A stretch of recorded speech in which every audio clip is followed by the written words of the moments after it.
নমস্কার বন্ধুরা, আমরা চলে এসেছি এয়ারপোর্টে। আজ আমরা ব্যাঙ্গালোর যাচ্ছি। তো ব্যাঙ্গালোর সফরের ভিডিওটা পুরোটা আমি এখানে দেওয়ার চেষ্টা করেছি। ভিডিওটা একটু বড় হবে, তাই জন্য আগে থেকে ক্ষমা চেয়ে নিচ্ছি। যখন এয়ারপোর্টে এসে পৌঁছেছি তখন অফিসাররা অনেকেই আসেননি, সিকিউরিটি অফিসাররা। তো কাজকর্ম শুরু হয়নি, এয়ারপোর্টের ভেতরে ঢুকলাম, স্ক্যানিং তখনও শুরু হয়নি, লাগেজ স্ক্যানিং। তো সেজন্য আমরা কিছুটা সময় ওখানে ওয়েট করেছি, আমাদের ওয়েট করতে বলা হয়েছিল। তারপর যখন লাগেজ স্ক্যানিং শুরু হয় তখন আমরা আমাদের এই যে লাগেজগুলো দিয়ে দিলাম, দিয়ে এরপরে আমরা আমাদের বোর্ডিং পাসটা ওখান থেকে নিয়ে নেব। বোর্ডিং পাস নিয়ে আমরা চলে গেছি ওপরের তলায়, যেখানে সিকিউরিটি চেক ইন আর একবার হবে আমাদের। সেখানে তখনও শুরু হয়নি বলে আমরা এখানে বসে ওয়েট করছিলাম কখন সিকিউরিটি অফিসাররা আসবেন, তারপর সিকিউরিটি চেক ইন শুরু হবে। আমরা এখানে বসে থাকতে থাকতে ভাবলাম একটু জল খাবো। তো জল কিনতে গিয়ে দেখলাম যে 500 ml একটা বোতল, এই দেখুন স্মার্ট ওয়াটার বলে, এই 500 ml ওয়াটার বোতলটা নিতে আমাদের লেগেছে 50 টাকা। এর আগে আমি কোনো দিনই 100 টাকা লিটারের জল খাইনি। 1 লিটার জলের দাম 100 টাকা। যাই হোক, তো নিতে হয়েছে। ততক্ষণে সিকিউরিটি চেক ইন শুরু হয়ে গেছে।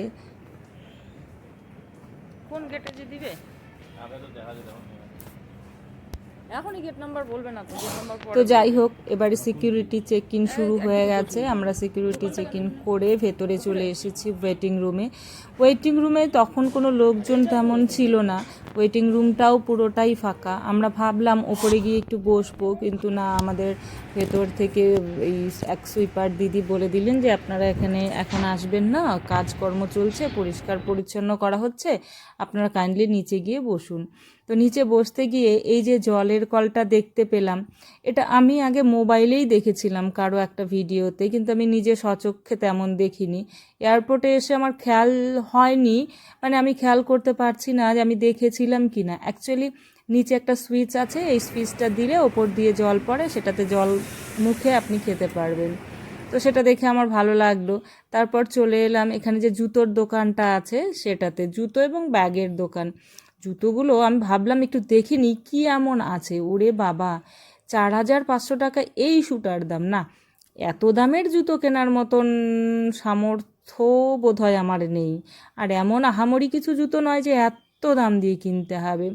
তবে হ্যাঁ, এই ব্যাগটা দেখে আমার ভালো লেগেছিল বলতে এত দাম দিয়ে কেনার জন্য নয়। 6-7 হাজার টাকা দিয়ে এইটুকুনি ব্যাগ কিনবো না, এখনও এত বড় লোক আমি হইনি যে এত দাম দিয়ে একটা ব্যাগ কিনবো। তো তারপর আমি চলে গেছিলাম ওয়াশরুমের কলগুলো আমার খুব ভালো লাগে। এখানে একটা সুইচ টিপলে কিছুটা সময় ধরে জল পড়বে, অর্থাৎ আপনি একবারে টিপবেন, হাতটা ধুয়ে নেবেন, জলের কল আপনাকে বন্ধ করতে হবে না, অটোমেটিক বন্ধ হয়ে যাবে। যাই হোক, তারপর আমরা একটু টিফিন করে নিয়েছিলাম। ততক্ষণে আমাদের ফ্লাইটটা ঘোষণা হয়ে গেছে। আমরা এবারে বোর্ডিং আমরা করতে শুরু করে দিয়েছি। একে একে সব লাইন ধরে চলেছি। আমাদের সিট নাম্বার ছিল এই যে 22A আর B। আমরা দুজন যেহেতু যাচ্ছি,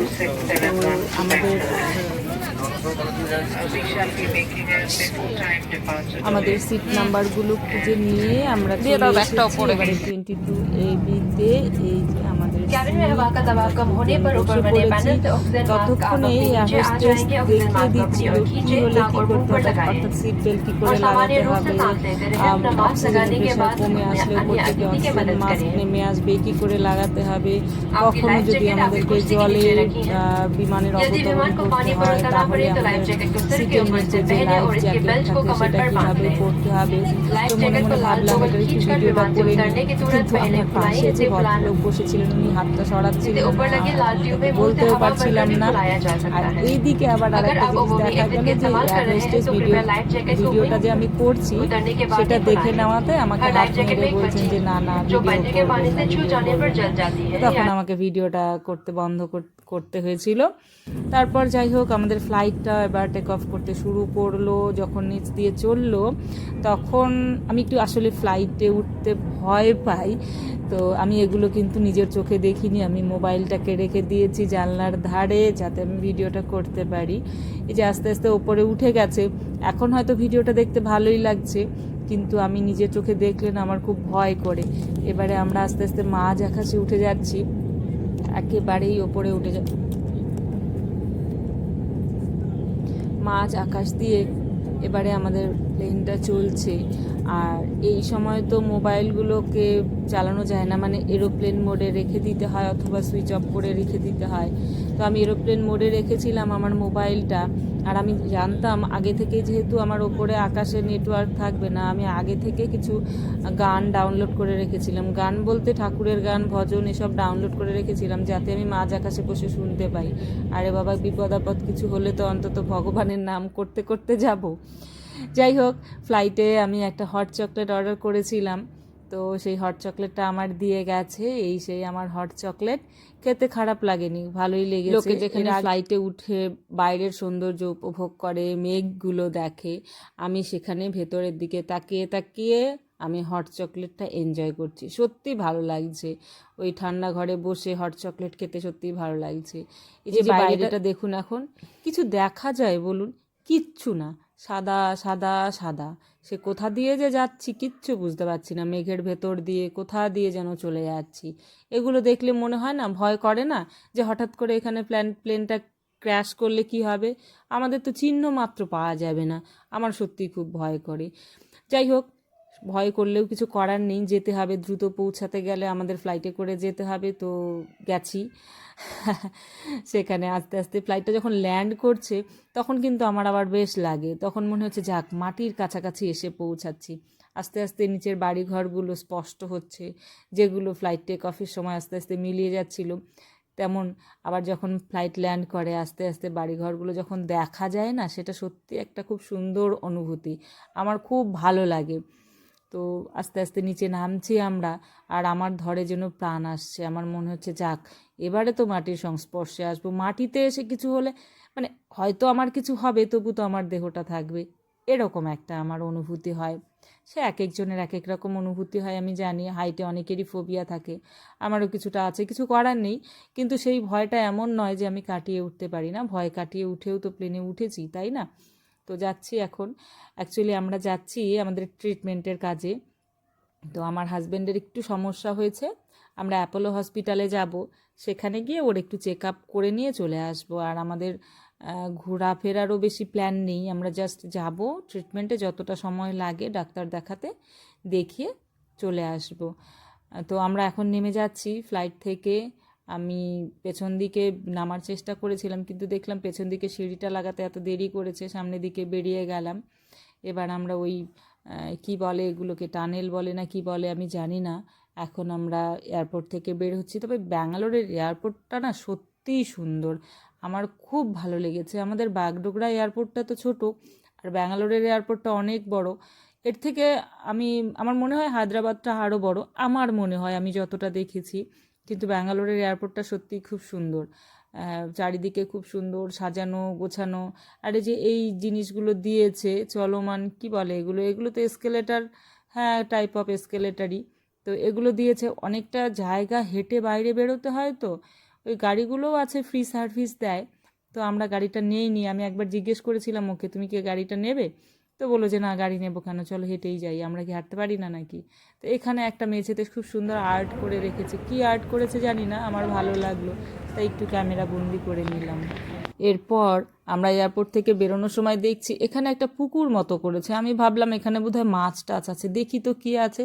ওমা গিয়ে দেখি যে না, মাছ নয়, ঝর্ণা মতো একটা করেছে, দেখতে বেশ ভালো লাগছে। এখানে কিছু গাছ গাছালি আছে। তারপর আমি একটু ওয়াশরুমে গেছিলাম, এই কলগুলো দেখাই, আমি তো কিছুতেই বুঝতে পারছি না কলের কোথা দিয়ে জল বেরোবে। নিচে হাত দিচ্ছি, হাওয়া বেরোচ্ছে, শো শো করে হাওয়া বেরোচ্ছে, তো হাত শুকানোর মেশিন, তাহলে জলটা কোথা দিয়ে আসে? কিন্তু পরিষ্কার বোঝা যাচ্ছে এটা জলের কল, কারণ ফুটো রয়েছে, সিঙ্কের যে ফুটোগুলো সেগুলো তো রয়েছে, তার মানে জলটা কোথা দিয়ে আসে? তারপর যখন ওখানে পাশে আর একজন ভদ্রমহিলা ছিলেন যারা ক্লিন করে, সেই ক্লিনার এসে আমাকে দেখিয়ে দিল যে না, সাইডে হাত রাখলে হবে না, হাতটাকে আমাকে মাঝখানে রাখতে হবে, মাঝখানের যে রডটা রয়েছে সেটার তলায় রাখলে পরে তবে আমি জল পাবো, আর সাইডটা হচ্ছে হাত শুকানোর জন্য। যাই হোক, তারপর হাতটা ধুয়ে বেরিয়ে এলাম, এসকেলেটারে করে নিচে চলে এসেছি। নিচে এসে তারপর আমরা এয়ারপোর্ট থেকে বেরোবো। সত্যি এয়ারপোর্টের সৌন্দর্য আমাকে মুগ্ধ করেছে। এরপর আমরা চলে এসেছি ব্যাগ নিতে, এই যে আমাদের লাগেজটাও চলে এসেছে।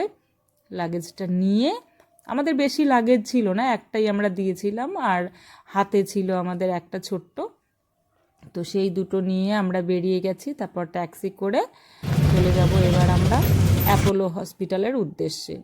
অ্যাপোলো হসপিটালে আমাদের ডাক্তারের কাছে আগেই অ্যাপয়েন্টমেন্ট নেওয়া ছিল। আমাদের ফ্লাইট ল্যান্ড করার টাইম ছিল 11:30, তাই আমি 2টোর সময় ডাক্তারের অ্যাপয়েন্টমেন্ট নিয়েছি। মানে ভেবে রেখেছি যে 2টো অবধি সময় হয়তো আমার লাগবে, 2টোর মধ্যে পৌঁছে যাব। তো অ্যাপোলোতে গিয়ে আমরা ডাক্তার দেখিয়ে সমস্ত কিছু করে ওয়েট করছি আমার একটা বান্ধবীর জন্য। সে এই ব্যাঙ্গালোরের নেটিভ, তো তার জন্য ওয়েট করছি, সে আসবে আমাকে এখানে দেখা করতে। এই যে সে এসেছে, তার মেয়েকে সঙ্গে করে নিয়ে সে আমার সঙ্গে দেখা করতে এসেছে। এবারে আমরা ওকে নিয়ে চলে যাব আমাদের হোটেলে, যেখানে আমরা চেক ইন করেছি। তো সেখানে বসে দুজনে মিলে গল্প আড্ডা।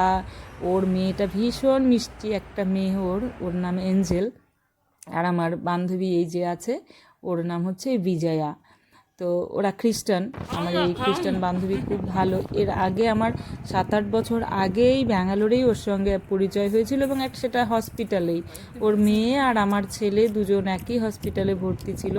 তখন থেকে সে ওই পেশেন্টের মা, আমিও পেশেন্টের, দুই পেশেন্টের মায়ের মধ্যে বন্ধুত্ব হয়ে গেছিলো। তারপর আমি ওর বাড়ি বেড়াতে গেছিলাম, মাঝে মধ্যে কথা হয়, ফোনে কথা হয়। এবার আমি ব্যাঙ্গালোর আসা মানে ওর সঙ্গে আমার দেখা করতেই হবে। আমি মুড়ি মেখে ওদেরকে খেতে দিয়েছিলাম, বাড়ি থেকে নিয়ে গেছিলাম। ওদের জন্য কিছু গিফটস ছিল, সেগুলো আমি ওদের দিয়েছি, জামা কাপড় ছিল। আর ও আমার জন্য একটা সুন্দর ঘড়ি নিয়ে এসেছে, আর আমার হাজব্যান্ডের জন্য একটা সুন্দর ঘড়ি নিয়ে এসেছে। তার পাশাপাশি আমার জন্য 2টো লিপস্টিক নিয়ে এসেছে। মানে আমি তো ভীষণ ভীষণ ভীষণ খুশি। আমার এমনিতেই গিফটস পেতে খুব ভালো লাগে, গিফটস দিতেও খুব ভালো লাগে। Thank you Vijaya for the gifts and ये गिफ्ट्स मुझे बहुत पसंद आया। বিজয়া অ্যাকচুয়ালি বাংলা জানে না, ও ইংলিশ অথবা হিন্দিতে কথা বললে ও বুঝতে পারে। তো বিজয়া বলেছিল তুমি এর পরে যখন এই ভিডিওগুলো দেবে তখন इंग्लिश अथवा हिंदी ते दियो। हम लोग फ़ोटो खींच रहे हैं। विजया तुम्हें याद है, अभी विजया जा रही है, विजया एंड एंजल घर जा रही है। एंजल के पापा बाहर है, तो उनके साथ ही जाएंगे ये लोग। বিজয়া আমাকে অফ করে চলে যাচ্ছে। আমার খারাপও লাগছে, আবার ভালো লাগছে। বলেছে পরে আসবে, তো দুজনে মিলে এবার বাড়ি চলে যাচ্ছে। আর এঞ্জেল আমার জন্য একটা খাবার অর্ডার করেছে সুইগি থেকে। আমি তো সুইগি থেকে এর আগে কোনোদিন খাবার অর্ডার করিনি। তো এঞ্জেল বললো আন্টি আমি তোমার জন্য খাবারটা অর্ডার করে দিচ্ছি। তো ও আমাকে দেখেই খাবারটা অর্ডার করেছে। আমি বাইরে গেলে সাধারণত ননভেজ খাই না, ভেজ খাবারই অর্ডার করে দিয়েছিল, সেই খাবারটা এসেছে। এই যে এঞ্জেল तुम्हारा वो ऑर्डर किया हुआ खाना बहुत अच्छा था, थैंक यू बेटा। আর এঞ্জেল আমাকে এতগুলো চিপস কেক এগুলো সব এনে দিয়েছে। মেয়েটা সত্যি পাগলি মেয়ে একটা, কত কিছু কিনে নিয়ে চলে এসছে। আন্টি তোমরা এগুলো টিফিন খাবে। যাই হোক, সেখানে থেকে পরের দিন আমরা ওই পাশেই একটা বোটানিক্যাল গার্ডেন আছে, সেখানে একটু ঘুরতে গেছিলাম। আমাদের কাজ হয়ে গেছিলো, ডাক্তার দেখানো, টেস্ট করা, রিপোর্টস দেখানো সব হয়ে গেছে। ডাক্তার তেমন কিছু বলেনি, ঠিকঠাকই আছে, জাস্ট একটা ট্যাবলেট দিয়েছে যে এটা কন্টিনিউ করুন। তো আমরা সেখানে গেছি বোটানিক্যাল গার্ডেনে গিয়ে এই যে গাছটা দেখতে পেয়েছি, কিছুটা আমের মতো ফলগুলো, নামটা হয়তো আপনারা দেখতে পাচ্ছেন না, নাম লেখা ছিল হোয়াইট সাপোটা। তো আমি জানি না হোয়াইট সাপোটা কি, এটা খায় নাকি খায় না, কিন্তু ফলগুলো দেখে না খুব ভাল লাগছিল। আমি অনেকগুলো ফল কুড়িয়েও নিয়েছিলাম, তার পাশাপাশি আমও কুড়িয়েছিলাম। আমি দেখলাম যে আম গাছগুলোতে গুটি এসেছে, আমগুলো একটু বড় বড় হয়েছে। যে কটা আম কুড়িয়ে নিয়ে দেখবো তো, এখানকার আমগুলো ছোট ছোট আমগুলো টক। তো আম কুড়িয়ে নিয়ে এবারে আমি চলে এসেছি। আর একটা গাছ দেখেছি সিমের মতো, জানি না, একটা বড় গাছ, ছোট ছোট লাল ফুল হয়েছে, এগুলো বীজগুলো সিমের মতো দেখতে, ভালো লাগলো। তারপর ওখান থেকে এই মাসিমার কাছে আমরা বাদাম কিনলাম। উনি বাদাম নিয়ে বসে আছেন, বয়স্ক ভদ্রমহিলা। বাদাম কিনে বাদাম খেতে খেতে এবার বাইরের দিকে যাব। যেতে গিয়ে এই ফুল গাছগুলো দেখে তো মোহিত হয়ে গেলাম, এত সুন্দর ফুল ফুটে রয়েছে। তারপর আস্তে আস্তে এবারে আমরা বাইরের গেটের দিকে চলে যাচ্ছি। এখান থেকে বেরিয়ে আমরা চলে যাব আবার আমাদের হোটেলে। তো বেরোনোর আগে এই জায়গাটা বেশ লাগছে দেখতে, বাঁশ দিয়ে একটা বেড়া দিয়েছে খুব সুন্দর ডিজাইন করে, আর বনসাই বাগানের পাশে এই বেড়াটা। এখানে প্রচুর বনসাই গাছ আছে, ভিডিওতে আমি সেভাবে দেখাতে পারলাম না, অনেক বড় বড় গাছের বনসাই করে রেখে দেওয়া হয়েছে। তো আমরা এবারে বেরিয়ে যাচ্ছি, এটা এক্সিট গেট। আমরা বেরিয়ে চলে এসেছি এবং আমাদের হোটেলেও চলে এসেছি। আজকে অর্ডার করেছিলাম আমি নিজে, যেহেতু কালকে আমাকে এঞ্জেল অর্ডার করে দিয়েছিল, আমাকে বলেছিল আন্টি এভাবে তুমি অর্ডার করো, খেতে পাবে। তো আজকে আমি নিজে অর্ডার করেছি। তো সেখানে আমাদের দিয়েছে ডাল, আলু ভাজা, ঝুরি আলু ভাজা, আলু পোস্ত আর এঁচোড়ের তরকারি। ভালো ছিল খাবারটা। তো তারপর সেদিন আমরা বিকেলবেলা, হ্যাঁ আর একটা কথা এর পাশাপাশি বলে রাখি, আমরা যখন গেছি আমারই বস বলতে পারেন, আমার স্কুলের এইচএম আর ওনার মিসেস, ওনারাও গেছেন চেক আপ করতে। তো আমি আর বৌদি বেরিয়ে গেছি একটা শপিং মলে, সেখান থেকে কিছু জিনিস কিনে নিয়ে চলে এসেছি। বাইরে আমরা দাঁড়িয়েছিলাম, স্যার, বৌদি, আমি এবং আমরা দুজন, চারজনে একটু ফটো টটো তুলে নিয়ে তারপর চলে গেছি হোটেলে। পরের দিন আমাদের আসার দিন, আমরা ফিরেছি ট্রেনে করে। তো এখন আমরা যাচ্ছি স্টেশনের দিকে গাড়ি করে। সকালবেলা বেরিয়ে গেছি 7টার সময়, কারণ আমাদের ট্রেনটা 10টা 35-এ। কিন্তু না, আমরা যখন এখানে চলে এলাম দেখতে পেলাম ট্রেন লেট ঘোষণা হলো। আমাদের ট্রেন 12:30টায় ছেড়েছিল। সত্যি এখানে অপেক্ষা করতে যে কী বিরক্ত লাগছিল। আমাদের গাড়িওয়ালা তো আমাদের ছেড়ে দিয়ে চলে গেছে 8টার মধ্যেই। তারপর আমরা স্টেশনে ঢুকলাম, ঢুকে আমাদের এখানে আমি একটা জিনিস দেখলাম, ব্যাগগুলোকে স্ক্যান করতে হয়, যেমন এয়ারপোর্টে স্ক্যানিং থাকে, এখানে ব্যাঙ্গালোরের স্টেশন এসএনডিটি স্টেশনেও দেখলাম ব্যাগগুলোকে স্ক্যানিং করতে হয়। তারপর চলে এলাম এসকেলেটার দিয়ে নিচে নেমে। আমরা জানতাম আমাদের ট্রেনটা 3 নম্বর প্ল্যাটফর্মে দেবে। তো ট্রেনে করে তো সময় কাটছিল না সত্যি। রাস্তায় সেই বাইরের দৃশ্য দেখছিলাম, তবুও বাড়ির কাছে না আসা অবধি মনটা একেবারেই ভালো লাগছিল না। কিন্তু অ্যাট লাস্ট যখন আমি দেখতে পেলাম যে বাইরে চা বাগান দেখা যাচ্ছে, মনটা আমার খুশিতে নেচে উঠল। চা বাগান মানেই আমি বাড়ির কাছাকাছি চলে এসেছি। এখন আমার সত্যি খুব আনন্দ হচ্ছিল চা বাগানগুলো দেখে, এর আগে এত আনন্দ হয়নি। তারপর যাই হোক, ট্রেন থেকে নেমে গিয়েছিলাম ইস্কন মন্দিরে। আমার মা ছিল সেখানে, মা আর আমি ইস্কন মন্দিরে গিয়ে পুজো দিয়ে কয়েকটা ছবি টবি তুলে তারপর চলে এসেছি বাড়ি। তো যাই হোক, আমার এই ব্যাঙ্গালোর সফরের পুরো ভিডিও আপনাদের দিলাম। কেমন লেগেছে আপনারা আমাকে জানাবেন, আর লাইক কমেন্ট শেয়ার অবশ্যই করবেন। সাবস্ক্রাইব না করলে আমার চ্যানেলটা সাবস্ক্রাইব করবেন প্লিজ।